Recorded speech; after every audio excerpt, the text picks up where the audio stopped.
Like all dynamic simulations, NHARE can be calculation intensive. In order to speed up calculations, we can use passive follicles. And passive follicles have output curves just like dynamic follicles do, but the output curves of passive follicles are merely interpolated from the output curves of nearby dynamic follicles. And that's how we can speed up calculations. However, if you want to use passive follicles, then you will want to actually create them as dynamic to begin with and then convert them, because then you have the option to convert back and forth. If follicles are created as passive to begin with, then they cannot be converted to dynamic. Okay, so to illustrate this, I'm going to go through the create hairs options, and we're going to create some passive follicles on this simple surface. I'll go ahead and select it. Go to the NHARE menu and choose Create Hair Options. And I'll just reset the settings. For this simple demo, I don't need any strokes per se. I can just look at curves only. That'll help us to see it a little bit more clearly. So for output, I'll just choose NURBS curves. I will collide with the mesh. I'll turn U count and V count up to 20 and 20. And then we come to passive fill. If passive fill is set to 0, then all the follicles will be dynamic. If we set passive fill to 1, then every other follicle will be passive. And if you do ever use passive fill, this is probably the optimal value. You don't want to have too many passive follicles because passive curves can't collide with anything, and you may have issues if you have too many passive follicles. Okay, so with those settings done, I'll go ahead and click Create Hairs. And now you'll see we've got some hairs on the surface. And when I press play, the simulation runs. Let's dolly in a little bit closer. We can see that every other follicle is a different color. The red ones are dynamic and the blue ones are passive. Let's also look at the start curves. So I'll select any one of these objects here and go into NHARE, Display, Start Position. And now we can see that the dynamic follicles have start curves and the passive follicles have no start curves. That just means that we will not really ever be able to convert those passive follicles to dynamic because the start curves that are necessary for a dynamic follicle don't exist. Okay, so to see this really clearly, I will now view both the start curves and the output curves. Going back into the NHARE menu and choose Display, Current and Start. Remember, current is the same as output. All right, and then if I play the simulation and then deselect, we can see very clearly that the passive follicles have output curves, but they're drawn in a different color, and the passive follicles do not have start curves. Okay, now here's how we can convert. We can select a follicle, and if you have trouble selecting, what I recommend is drag a rectangle, and then hold down Control and deselect the curve. And I've got that one follicle selected. And in the channel box, I'll scroll down to the shape node for that follicle, and you'll see Simulation Method is currently passive. Now watch closely what happens to that curve when I convert the simulation method. Instead of passive, I'll choose Dynamic. And boom, as soon as I do that, the output curve disappears. And that's because the output curves have to have start curves. And there is no start curve on that passive follicle. And no start curve will be created when you convert to dynamic. So that's kind of an issue. And if I rewind and play this back, I got a hole there in my hair. And in fact, there will be no paint effect stroke there either. Now I've still got that follicle selected, and I can go back to simulation method, and I can actually convert it back to passive, and everything will be fine. Just be aware that I need to rewind the simulation in order for it to regenerate a new output curve.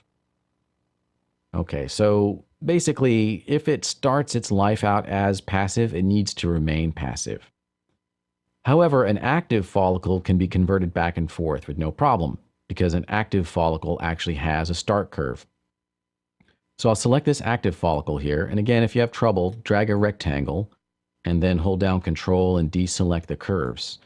Notice that this start curve looks like it's still selected, but that's only because it's a child of the selected follicle. In Maya, children are always lit up to give the illusion that they're selected when in fact they're not. Okay, so only the follicle is selected, and we can see that in the channel box. I'll scroll down into the shape node, and set the simulation method to passive. And nothing really changed on the screen, and we won't really be able to see a visual difference here. We deselect this. It didn't change the color of anything, but it actually has been made passive, and its shape is being interpolated from the nearest active follicles. We can see that the follicle color has changed to blue. Okay, so that's how we can convert. We can convert back just as easily. I'll drag a rectangle to select that follicle and then hold down Control and deselect the curves. Go back into the shape node and choose Simulation Method, Dynamic, and deselect. And you'll see that it's been turned red again and it's been made dynamic once again. Okay, so the takeaway from this is if we want the freedom to be able to convert follicles back and forth, they have to be created as active to begin with. And I've got another scene in which I've already done that, in which there is no passive fill. Let's go ahead and open that. File open. And this one is going to be 0308, converting follicle simulation method to active. Open that. We don't need to save any changes. I can hide these strokes just to make it a little bit easier to see. So in my display layers, I can click the visibility of that stroke layer. What I want to do here is to select every other follicle and convert those selected follicles to passive. And I'll be able to convert them back at will. I also want to hide the output curves while I'm at it, so I can only select follicles. And this is going to be a time-consuming process, but you'll just want to go around and select every other follicle, holding down Control and Shift as you do it, in a sort of checkerboard pattern. All right, I've selected every other follicle on the surface, and so that I don't lose that selection, I'll create a quick select set. I'll go into the Create menu and choose Sets, Quick Select Set, and I'll call this one Passive Follicle Set. Click OK. So I can always get back to that selection. If I deselect it, I can get back to it by going to Edit, Quick Select Sets, and choose that Quick Select Set, or select it from the outliner. Okay, so with all of those selected now, I want to convert them, but let's see what the performance benefit is going to be. I'll turn everything back on again, turn the output curves and the strokes back on again. And with my frame rate displayed down here, I'll just press play. And I'm getting about 7, maybe 8 frames per second. All right, so that's our baseline with all active follicles.